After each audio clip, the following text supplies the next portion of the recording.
Ahoy fellow builders! At nandito pa rin tayo sa booth ng Hobby Ali and inside India Philippine Scale Model Show 2026.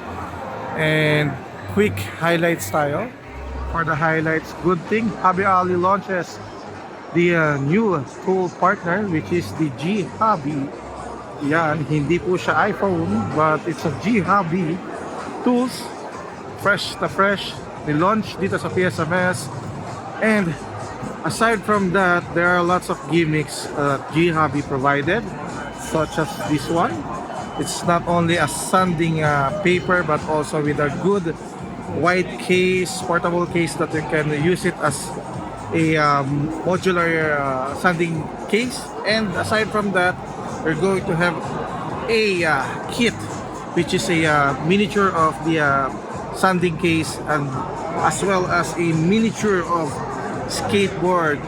And another thing for this pin vise, this very flexible and usable pin vise, we have also a miniature kit included together with this G Hobby pin vise. This is a very good pin vise, by the way, fellow builders, with a good weight, very stable and very precise. And another thing, this is not a rocket ship, but this is a what? A hobby knife. A hobby knife holder, again from G Hobby. So you're going to have that one, assemble it, build it, and you can place your hobby knife in this way, just like so, and you have a display rocket ship. And what else?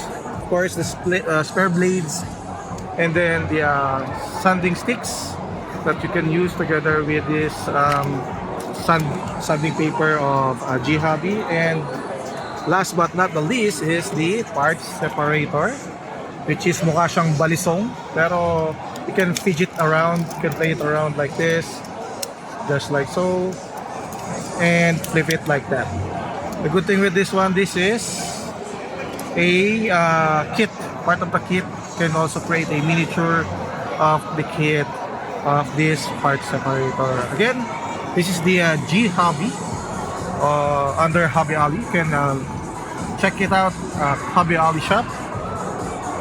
Recently launched here in PSMS 2026. That's all, fellow builders. Just build more and build up.